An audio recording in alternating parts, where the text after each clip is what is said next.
अरे मास्टर जी, बड़ी ही भाग्यशाली है आपकी लड़की, जो हमारे लड़के और फैमिली दोनों को ही पसंद आ गई। न जाने कितनी लड़कियां देखी हैं इसने, पर कोई लड़की पसंद ही नहीं आई आपसे पहले।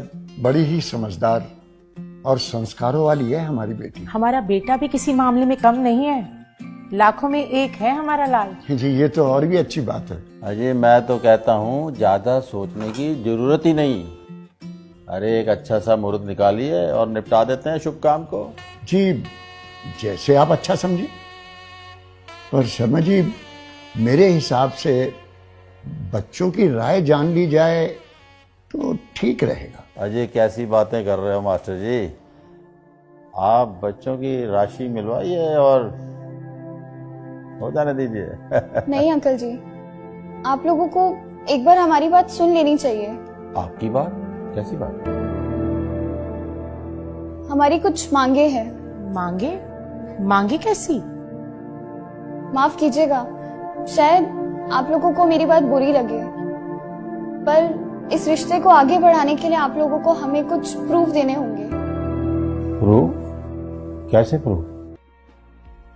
हमें आपके बेटे के मेडिकल रिपोर्ट्स चाहिए और आपके बेटे के एजुकेशन और इनकम के प्रूफ चाहिए।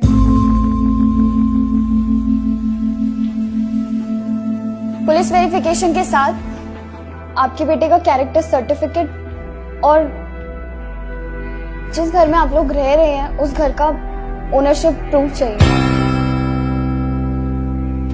ये सभी प्रूफ देने के बाद फिर चाहे राशि मिले ना मिले, हम इस रिश्ते के लिए तैयार हैं। मास्टर जी, ये सब क्या है?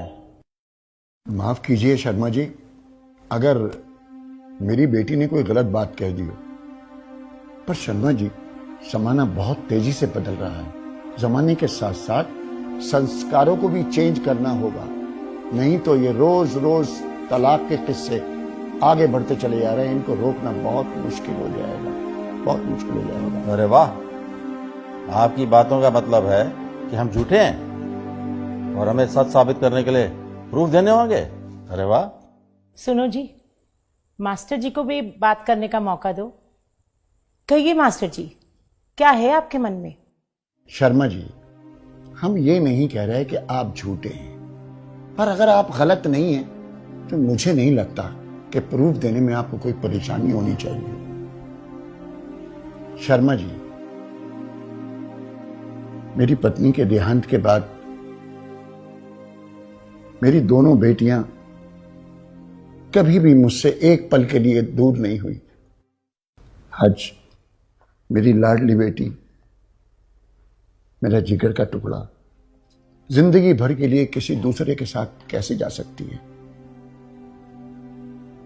ये जाने बिना कि वो कौन है, कहां से आया है, क्या मेरी बिटिया को अच्छी तरह रख पाएगा?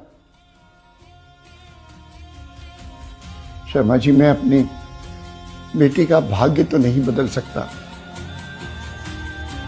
लेकिन उसके अच्छे भाग्य के लिए प्रयास तो कर ही सकता हूं, प्रयास तो कर ही सकता हूं।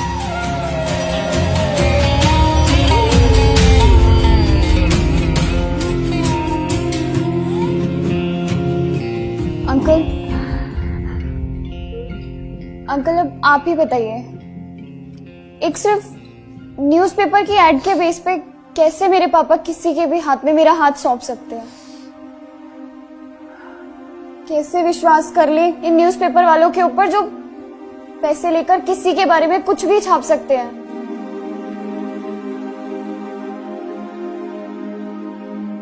अंकल, मैं एक लड़की हूं और शायद आप लोगों को मेरा बोलना अजीब लग रहा होगा,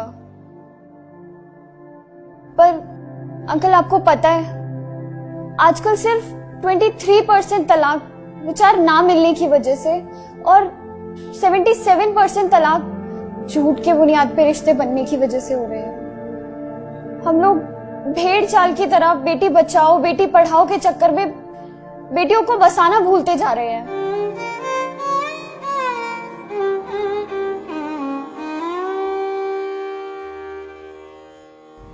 शादी से पहले हम लोग पुलिस स्टेशन, हॉस्पिटल या फिर किसी ऑफिस में जाकर इंक्वायरी करवाने की बजाय पंडितों से राशि मिलवाना जरूरी समझते हैं। सोशल मीडिया पर अपने दिखावे के चक्कर में हम लोग लाखों रुपए सिर्फ और सिर्फ प्री वेडिंग शूट पर ही खर्च कर देने में लगा देते हैं।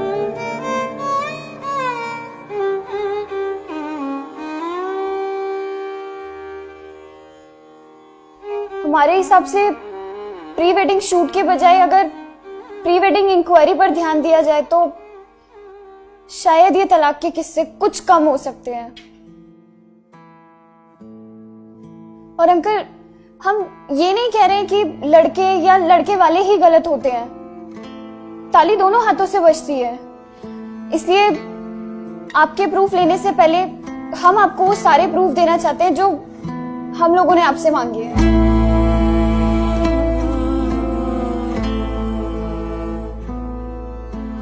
शर्मा जी, एक आखिरी बात आपसे और कहना चाहूंगा कि इस तरह के fैसले कभी दिल से नहीं करने चाहिए, दिमाग से करने चाहिए, बाकी ऊपर वाले पे छोड़ देना चाहिए। उसके आगे आपकी मर्जी।